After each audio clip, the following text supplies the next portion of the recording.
This is the unfiltered truth about entrepreneurship. Raw, no BS, no sugarcoating.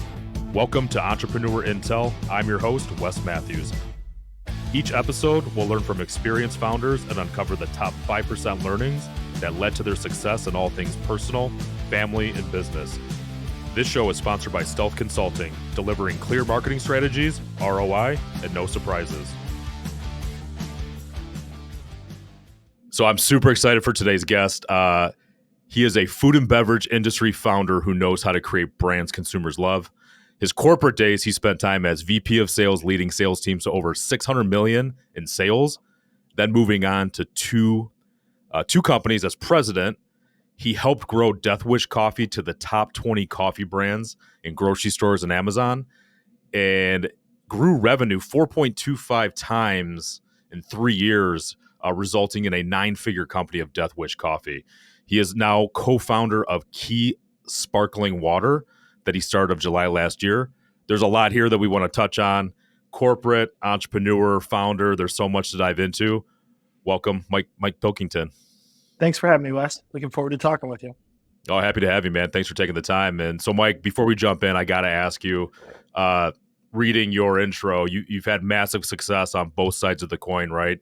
I think there's only a couple paths people can take in their life, which is corporate, entrepreneurial, and now you're in startup. So let's say 3, which is pretty awesome. But so far in this life, like, what's the most important lesson you've learned thus far?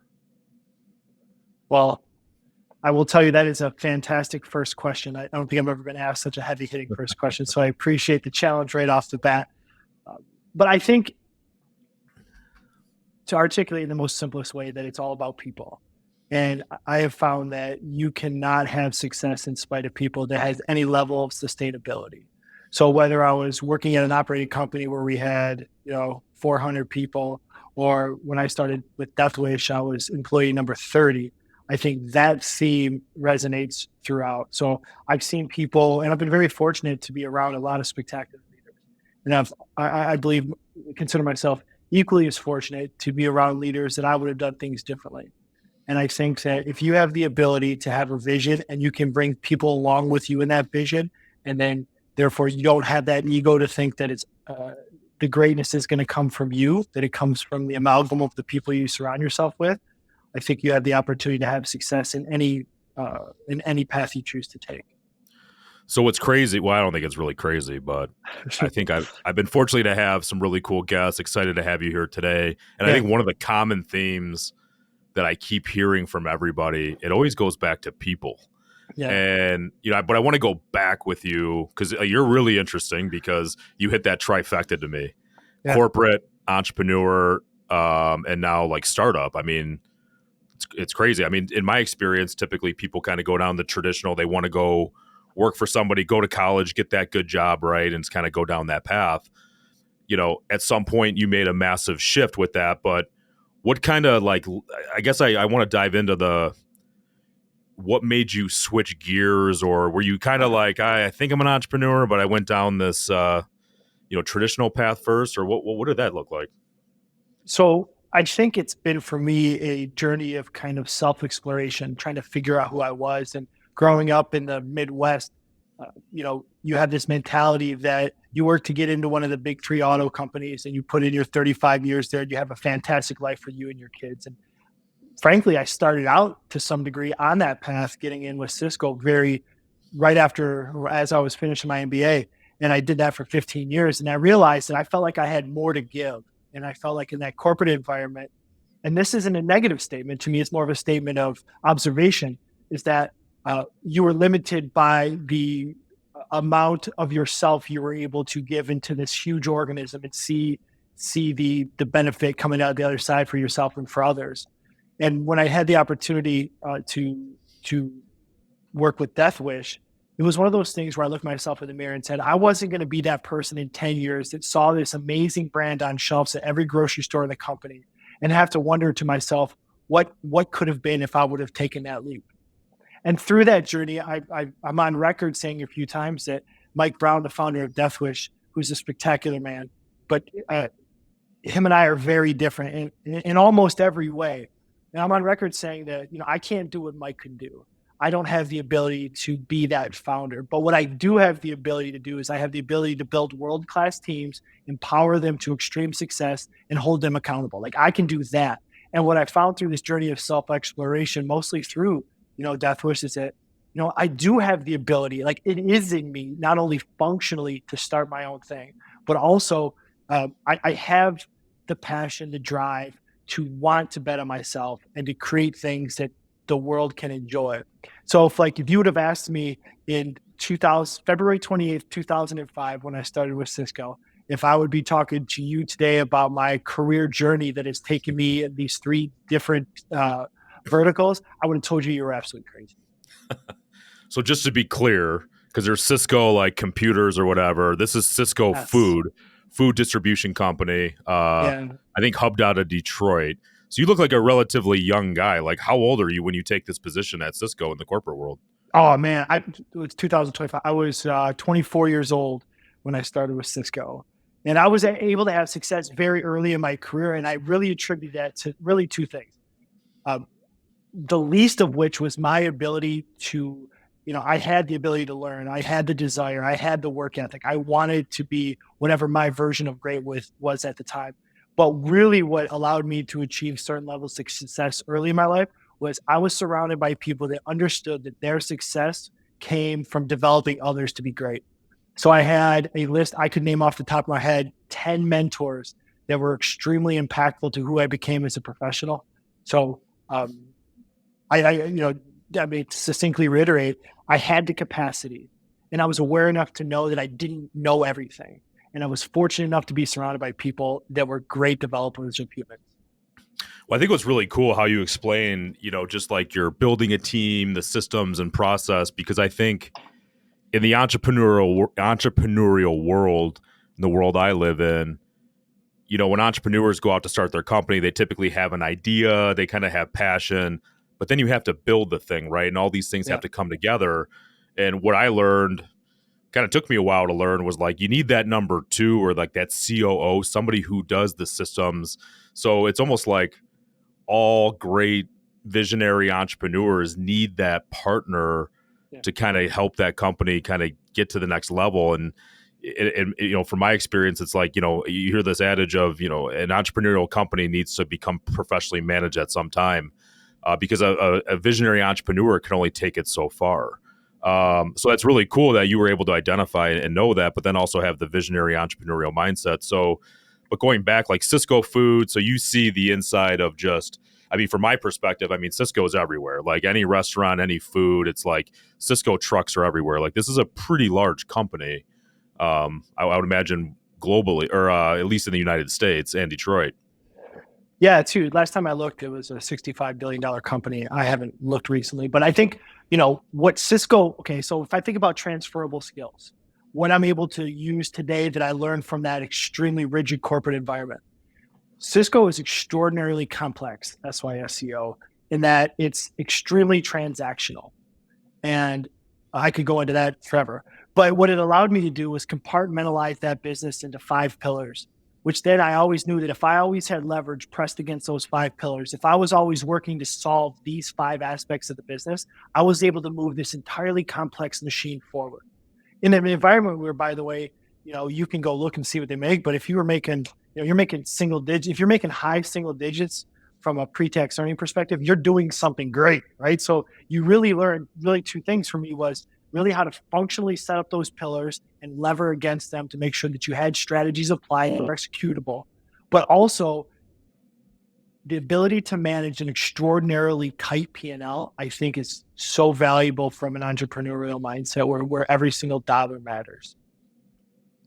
So how did Deathwish Coffee come about, right? Was this something that, like a vendor partner or somebody you kind of met with that you found interesting along the way? Or like, how did that come about?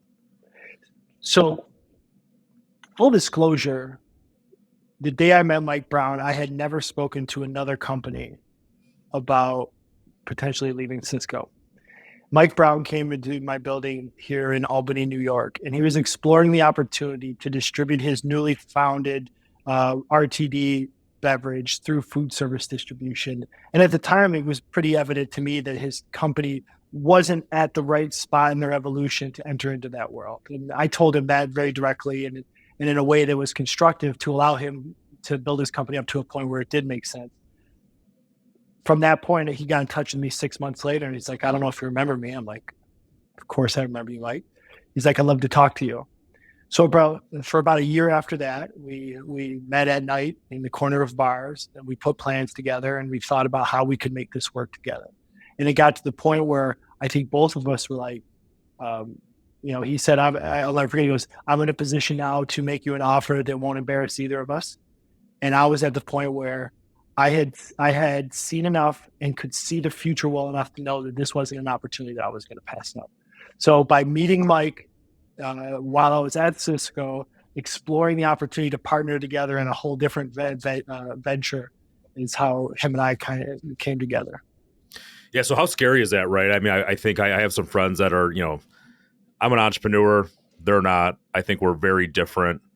But to kind of take that safety or that paycheck, right? Because it's either you kind of start as an entrepreneur at some point along the way, destiny kind of positions you like with your example, but that's kind of scary too, right? Because you're like, hey, I'm leaving this, I don't know if I want to call it a cush job or great paycheck, but you're kind of getting pulled. I mean, I think you did the smart way where you're kind of like, you really vetted it out and spent a year of your time. But if you and that was what year when you did that?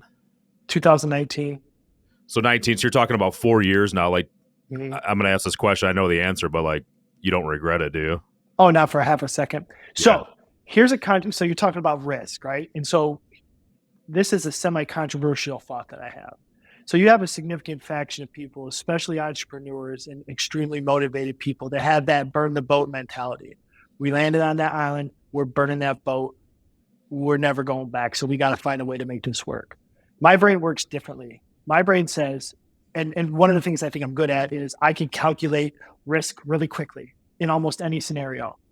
And then what my brain says is that if I can live with that worst case scenario, if I can live with it, I'm going. I'm going. It's almost like, you ever hear Jeff Bezos talk about the one-way versus two-way door concept? Like that's kind of what it was for me. It was like, if I know what that worst case scenario is, and I can live with that outcome, I'm going for it. So for me, very directly with Cisco, what was the worst case scenario? I had spent 15 years building a reputation of having success in extremely difficult environments. I worked in the environments that nobody else wanted to work in. And that was kind of my way to, cut my teeth and show that I could do things. Yep. I knew that if I failed at Deathwish, the worst case scenario was I'd go back into food service, make a great living and not want for anything. Like I knew what that was.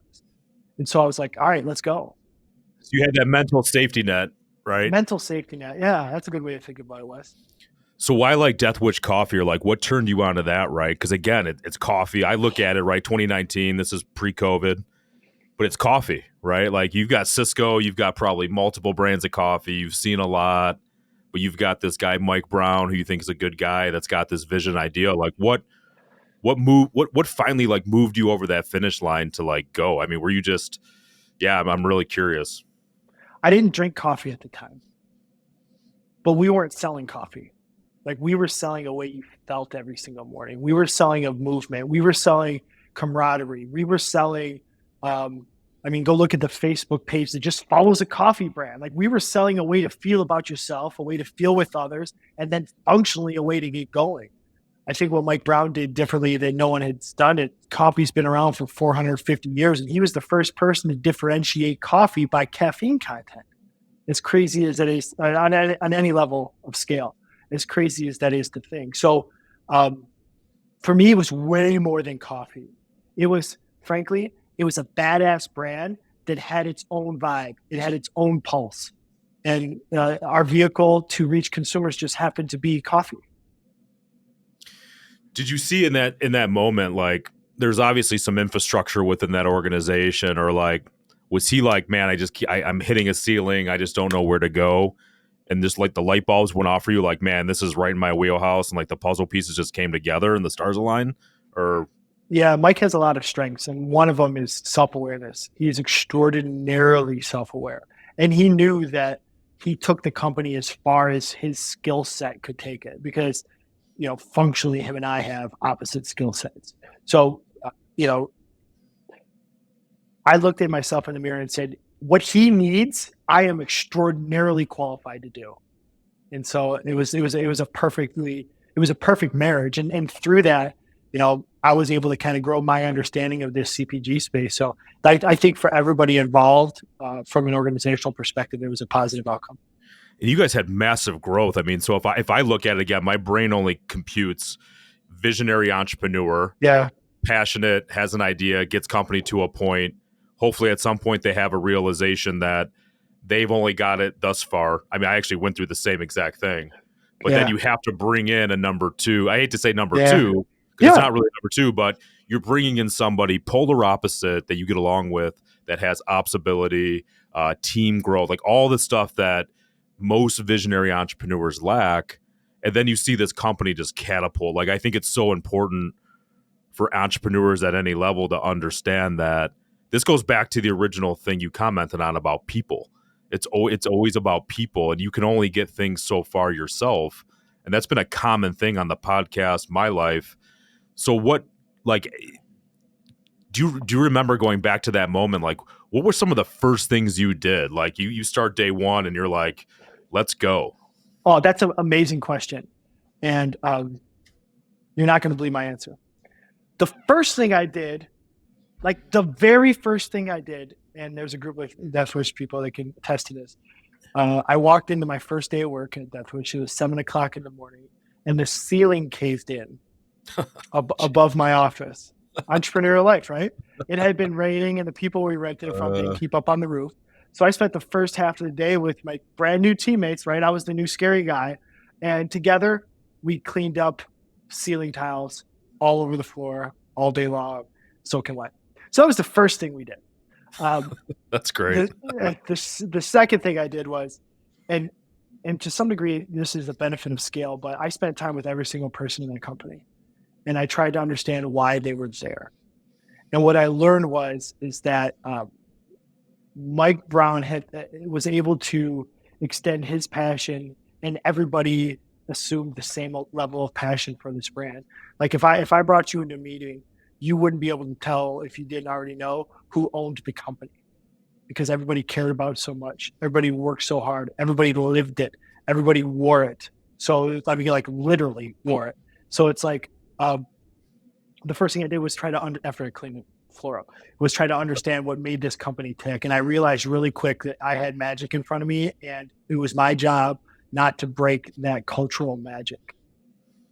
Well, it sounds like you came in with the right attitude too. I mean, on one hand, I could see a COO coming in and being like, yeah, you pick that up, right? But if your team sees you in there getting nasty, cleaning this up, they're like, all right, this guy will go to war and really help us grow the company. So as you start to kind of project that, I mean, you guys had crazy growth, crazy scale. I mean, was it just, I'm really curious around that, because you guys had massive growth, like so fast, and that takes infrastructure. So I think how I would articulate it is that we had composed chaos. So the first hire that I made, like I said, I was employee number 30, but effectively 20 of those people were working down in our production facility making coffee every day. So really running the business, there wasn't that many people. So the first hire that I made was for an HR business partner, because I realized is that we were going to need to scale up in an extremely authentic way from a people perspective that didn't break this cultural gem that we had. So making sure that we found the right HR BP to help us scale was extremely important. And we did find that.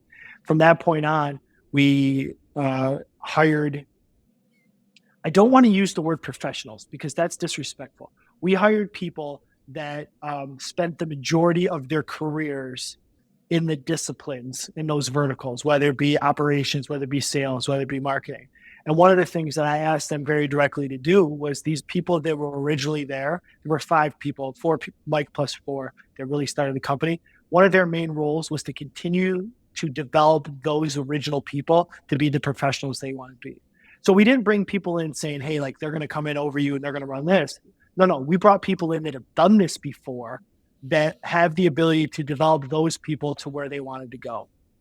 So, I think we had a lot of success doing that. So Like I said, the first hire was HRBP because I knew that, this person was going to have to sit right next to me, and we were extraordinarily prescriptive with every single hire as we went down. And, when we think about what it took for those people to come on board, is that, they had to have a scrappy mentality. Like, I don't care if you've been at Cisco for 15 years running operating companies. If the ceiling collapses, you have to pick up the floor with the team. So if we were looking for people with the right type of egos, with the right team mentalities, with, human beings that didn't take themselves too seriously, human beings that got their professional enjoyment out of developing other people and watching other people succeed, because understanding that that's how they succeed. So we literally built this team prescriptively, piece by piece, with culture, scrappiness, the ability to develop others, these criteria that we felt were very important to maintain the culture as we grew rapidly. Because I think if you do that, that controlled chaos, that composed chaos, it doesn't feel like it. It's just what we did. We just grew. That's what we did, Wes. We just grew. So it sounds like you had some home runs with people. Like, is there any like tips and tricks that you were able to implement to make sure that you got the right people in the right seats? Because it seems like that's one of the most important things that you did to help grow and scale this company. On the way in, I think we had conversations like you and I are having right now. We had very honest conversations. The analogy that I used with every person that I brought on that came from a more traditional corporate environment was, there's going to be many times when you look around this building and you say, who's going to take out that trash? No, I'm going to take out the trash. Who's going to go clean that? Oh, I'm going to go clean that. So if there was any fiber of your being that thought you were beyond these activities, you didn't have the ability to be part of this wonderful rocket ship. You just didn't have that ability. And frankly, and here was the beauty of hiring the way we did, with the attributes in mind that we did. We made mistakes. When we made mistakes, we didn't have to call them out. The rest of the team held us accountable for not having the right person in the right seat. And so the adage of failing quickly, I think, as you're building a business that is, from an entrepreneurial perspective, that these small little tiny ecosystems are so extremely fragile that small little ripples create tidal waves. And so the adage of failing quickly, I think, is so important, because you can break the entire machine if you don't bring the right people on. And then if you realize you made a mistake, if you don't fix it quick enough. So earlier on, when you're sitting in the corner of the bar writing a plan, I mean, did the entrepreneur, Mike Brown, the guy from Deathwish, was it always a goal to like, let's scale this in 3 years and sell this company? Like, or did that naturally just kind of happen because you guys grew, or was it very clear on the onset, this is what we're doing? The number was 8 years. The number was 8 years, and we had all of these things lined up that would tip over. And one of the things that we wanted to do was make sure that everybody was able to share in the success. And what happened is that we grew so fast, and the PE world was so aggressive that it was a situation where it would have been foolish to not take risk off the table. So essentially, instead of 8 years, we did it in 2. So I love the fact, like, in my experience working with COOs, because I'm like a crazy entrepreneur and I just want to grow, shove more at it, right? And they're like, whoa, pump the brakes. If I'm like, hey, it's going to take 8 years, I want to do it in 3. Normally COOs push back because they're like, we're not ready, or we have to follow a process. How was your mind? That's probably where you're very entrepreneurial and you're like, hey, like, let's just figure it out. Well, we saw where we weren't. Like, we had so much data, and we did the right things. We were a data-driven business, and we made really good decisions, and we could see what was out there in front of us. And we're like, all right, how fast could we go that was responsible enough that we wouldn't break other parts of the machine? Because you think about the word, I mean, I don't love the word omnichannel, but we were a true digitally native omnichannel business. And we started getting into the world where if you start messing with pricing over here, pricing matters over there. And we were a unique brand, whereas we were able to behave in retailers, in very large retailers, in a way other CPG companies didn't have the ability to. So it was really important for us that when we had our Amazon strategy, that it married with our D2C strategy, that married with our retail strategy. And they were 3 very different parts of the business that we were managing at the exact same time, trying to keep the whole thing together. how hard is that product space? I mean, I guess I don't know. I guess I don't really have a clear thing of what I'm kind of asking it against, but to me, man, there's a lot of noise in product. Amazon, I mean Kroger. Like I look at my family, like my wife's got stuff coming from Costco, Target. Like how do you even compete in that space, especially coffee? My dad still drinks like the instant dissolve stuff. Like, That's an interesting question. So the answer is that it's great coffee. By the way.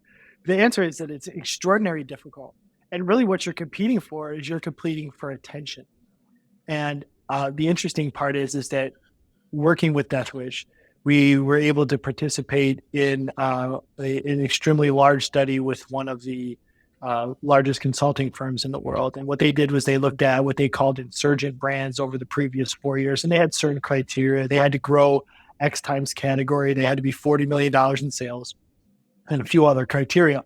But what they did was they found that there are 5 pieces of DNA that are present in all consumer-based businesses that have the ability to disrupt categories and then ultimately win. And I think Deathwish checked those boxes. But, the first one that comes to my mind as you think about how hard this space is knowing exactly who your consumer is.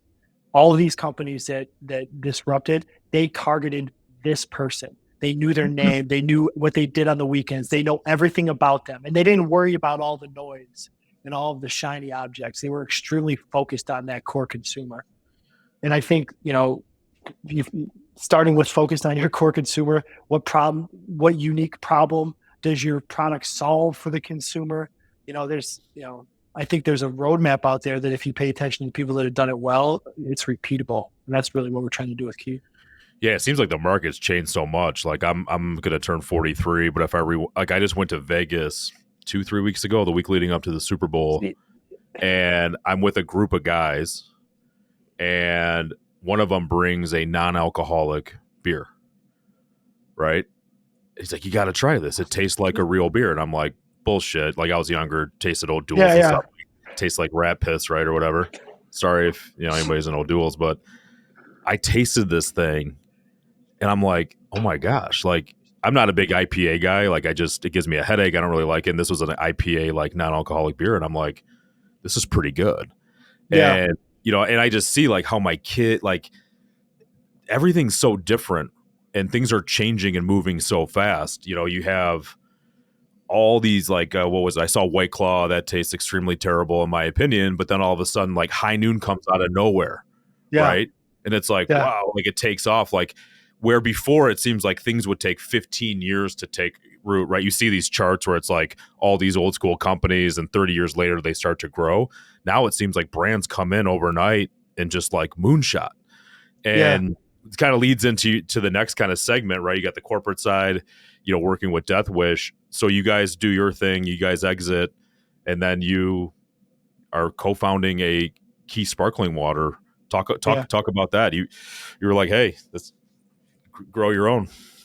Yeah, grow your own. That's pretty good. So I think what we did was because of our learnings over the previous years, like we can see very clearly how to do this. Like we've seen what makes people successful. We've seen what that skate ramp trajectory of growth looks like that many brands that we think are overnight successes actually ride.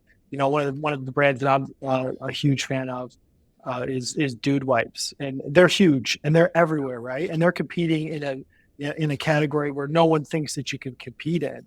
And they didn't happen overnight. Sean Riley and his team have worked their butts off to make that thing as successful as it is. So we've kind of seen what great looks like, and we feel like we have the ability to emulate great. And I think there's a few whys for why we chose to go down this sparkling water road, but not the least of which this is going to be an $80 billion industry in the next 5 years, and there's not enough people that are doing anything great to be able to fill that space.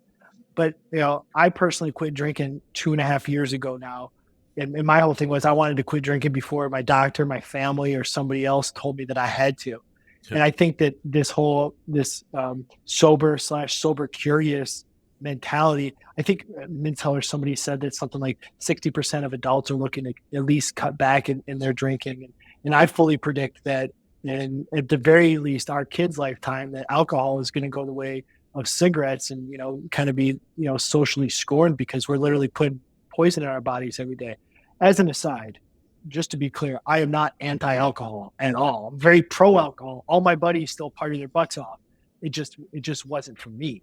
Yeah. And, when I thought about kind of my journey and all the problems that what Key Beverage solves for the consumer, it was like, oh yeah, the market needs this. There are still problems in a $30 billion industry. We think we're uniquely qualified to solve these problems for the consumer. Now, being through like the big food service company that's just the massive giant in the industry, you're with Deathwish, and now you're entering the sparkling water space. Yeah. Like, how do you go about doing that? I mean, are you looking like, is that like seed capital? Do you look like for venture partners? Or, I mean, do you go into it like you're going to do all this yourself? Or like, walk me through that thought process. I mean, you have so much experience on both sides of the coin, but I think a lot of people that are interested in starting something, like I got good friends that own dealerships, car dealerships, and I've asked them like, could you do this again? Right? Like if I had the capital, like could I buy a dealership? And they're like, no way, not happening, Yeah. So if your question is about like how we are doing this and how we are funding it, I think our situation is slightly unique, whereas we've been very successful over time. So we're self-funding the first portion of this journey. We're actually right now meeting with our attorneys to put together kind of a more medium-term funding plan so we can really take this thing to the next level. So essentially, we've done it ourselves. So we took out a lot of that complexity in the beginning. But I will tell you that should we not have wanted to go that route, we have found that through our relationships and just understanding, really your local community, there are so many people that want to be involved financially in the business. It's absolutely insane. And the amount of times we've had to say, no, thank you, or we'll talk to you in the future, again, gives us great confidence of our ability to scale this business. So why water? I mean, you mentioned a little bit about like you just see an opportunity, but you've got, like I said, like just for me as a consumer in general, regardless of the product, like there's a lot of noise in the space, or there's nothing that's like great. Like I'm just drinking tap water out of the fridge, like I've tried the traditional, like, look, I like Perrier, like Perrier is kind of good, but like there's plastic bottles, I drink it, it's not good, then it's good in like a little can, but there's just so much out there. Like what is it that you just know from a brand perspective and how to penetrate that intention, then water made the most sense, or like? Well, we felt like there's huge gaps. So I love conversations about crowded categories because I think we look at categories and say there are many competitors, therefore we call it crowded without really thinking about what differentiation those competitors bring to that space. So when we think about Key Sparkling Water, we solve some very direct problems for the consumer. The significant, the largest portion of sparkling waters are made with natural flavors. And a guy in the show we were doing last week told us that they all taste like you're eating a strawberry that's attached to a battery. I don't know how he knew that or like how he got there, but pretty good. That's pretty good, right? They got these like chemically tastes and they're heavily carbonated, and it's like they're trying to get on, and they're all the same. And what we're seeing in the consumption data is that they're traded across. So there's no differentiation. I mean, whether it's a bubbly or a LaCroix, I put those in cans and I do a blind taste test with you. Unless you're an avid LaCroix or bubbly drinker, you don't know the difference. And that's the majority of the waters, the sparkling waters on the market. Very few of them are made with real fruit. Real fruit is more expensive to make. It's more complex because you're dealing with crops. But we believe that it brings a much better product to market. It is very different drinking a sparkling water that's flavored with real fruit than natural flavors. So we feel like as people are thinking more about what they put in their body, we can't in copy use the word Google, but like we don't want you to have to Google what you're putting in your body, and people are paying attention. The majority of the sparkling waters on the market are uber caffeinated. Not some of the ones you mentioned, but like the ones I mentioned, as well as the majority of the set, they are so caffeinated. While carbonic acid being introduced into water helps those flavors bloom in there, right? So they're using natural flavors, they're using a lot of carbonation, and what we're finding is that that's a turnoff for a lot of people. It leads to bloat. for someone Yeah. that quit drinking, and all my buddies still do. Like I need to be able to have something I can drink for an entire college football Saturday, right? So um, we were very careful on how we crafted the carbonation to make it easy to drink, make it so you could drink all day without the bloat. Like I want to be able to go to a party and drink more than one and still have room for food. This sounds like a commercial. It's not. What I'm sharing with you is how we think about differentiating ourselves from a very crowded space by most people's opinion. So we use real fruit. We have what we're calling, the right amount of bubbles. What the heck are natural flavors? And then the other part is that like my partner and I were standing in Target one day and we were looking at the aisle and we said, every single one of these are talking to the exact same consumer. The cans are all pinks and pastels and airy and bubbly, and they're telling these like, "Woo, happy, light, airy stories." And there was very little differentiation through storytelling with any of the brands. That's why we were saying, okay, like I want a brand that'll speak to me. Again, going back to one of the tenets of DNA for insurgent brands is knowing exactly who your consumer is, because knowing exactly who your consumer is will allow you to market to them and bring around the people in their periphery.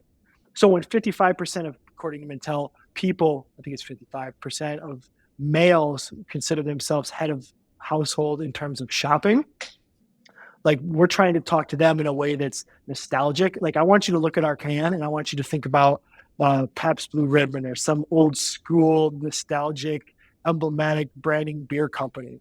I was at my daughter's softball game one time, and there's this big burly man wearing a big Carhartt jacket, sitting there with a pink can, and I'm like, man, there's so much opportunity in that one picture right there for me to tell a better story.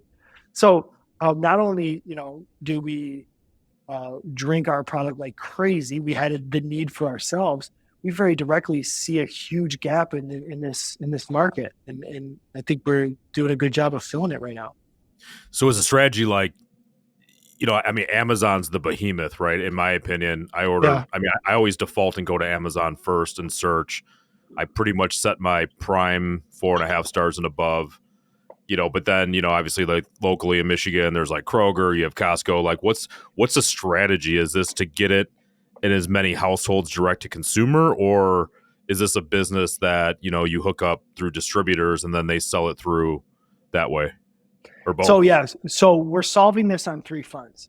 So for us to be able to get to scale, we have to be on shelves. This segment of consumer exists on a shelf.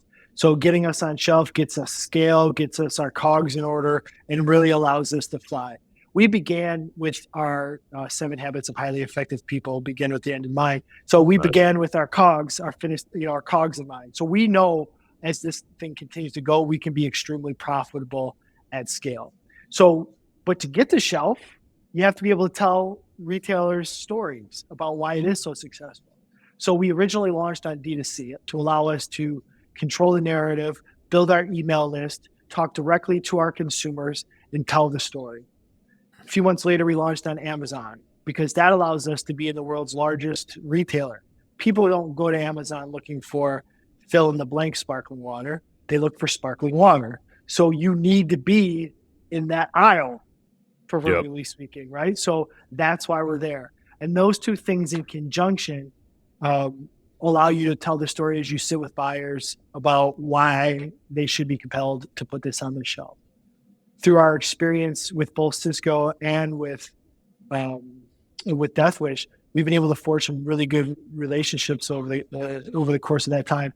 And Coburn's is one of those relationships that we forged. And what's awesome about that is that they're one of the banners out there, retail banners out there that want to be first to market with innovative new products. So they were willing to take a risk on us. So we're kind of out of order a little bit, Wes, in terms of how we're able to grow this brand. Brands at our stage typically don't get to the shelf the way we have. But we found a retail partner that shares our vision, that loves to incubate, and after a month and a half on their shelves with very little brand equity, we're doing spectacular. That's awesome. So you mentioned partner. So what does that look like now for you? Because you have your corporate, you were the COO, and now you've got are you kind of the ops guy, or what does that relationship look like? So my business partner is my cousin. His name is Evan Pilkington, and he's got a pretty interesting founder why story as well. He's got his master's in accounting from Michigan State. He's very well educated. He started working with one of the big four accounting firms and did very well and got into Cisco. And by 30, he was responsible for $1.5 billion regional P&L as a finance professional. So this guy gets the finance world, the supply chain, the operations world. So between the two of us, we had, kind of set up how we would structure the business in terms of our core competencies and getting those done. We've since brought on a third partner. His name is Will Critcher, who is an e-commerce and everything that is digital, absolutely wizard, MIT educated guy that kind of understands that world at its core. So I think the stage of the business that we're in now, we have third parties that help us quite a bit that we've contracted out. We have some other people that are helping us as well. But I think what we've been able to do is we've been able to combine three people that all have very distinct skill sets, that don't have egos, that have the ability to kind of flawlessly execute their responsibilities. And probably sweep the floors, no problem, right? Oh, we're good at floor sweeping.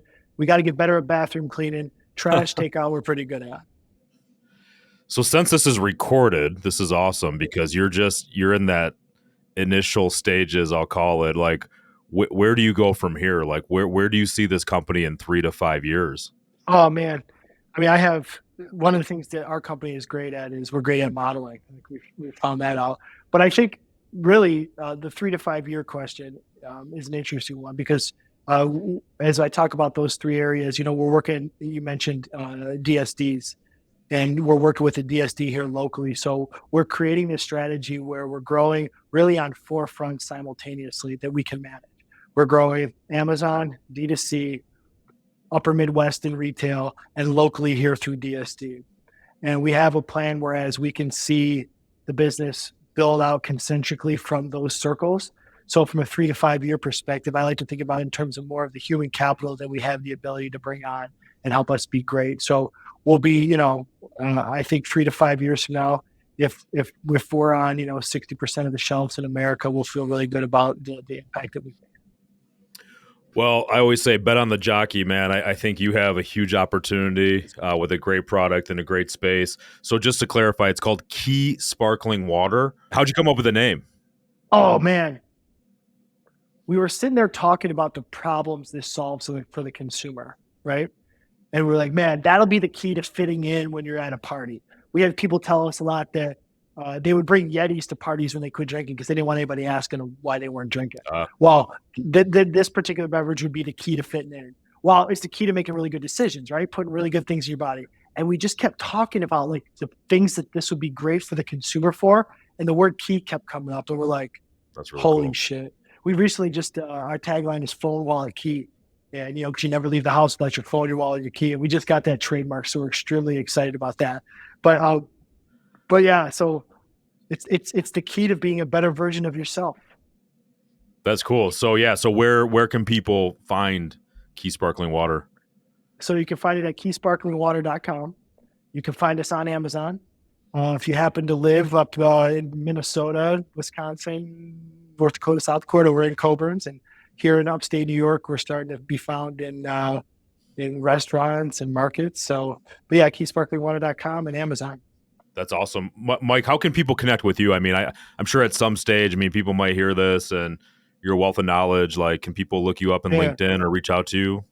Yeah, I think we didn't touch on this, but I think one of the things that entrepreneurship does to you is it makes you very giving of your time and your experience because you realize that everybody's kind of going through it at some point. So I'm extraordinarily willing to give my time to people. So yeah, it's really easy to find me on LinkedIn. Sweet. And can you spell just to clarify? That way when people search, they can find you? Yeah, my first name is Mike. My last name is Pilkington. Pilkington. I believe it's like Mike Pilkington /yes is my actual LinkedIn link. No, that's great, Mike. I know you're gonna be successful. I can't wait to see in like 2-3 years and see you grow this thing at a massive level. It's really awesome. Yeah. Thank you so much for coming on. I really appreciate the time. Yeah, it's a pleasure speaking with you, Wes. Thank you to the audience. You learned something, which if you didn't learn anything, I don't know how else that, Mike gave a lot of nuggets today. We really appreciate it. Thanks so much. This has been another episode of Entrepreneur Intel. Thank you for joining us. For show notes or other episodes, please visit us at entrepreneurintel.com. Until next time.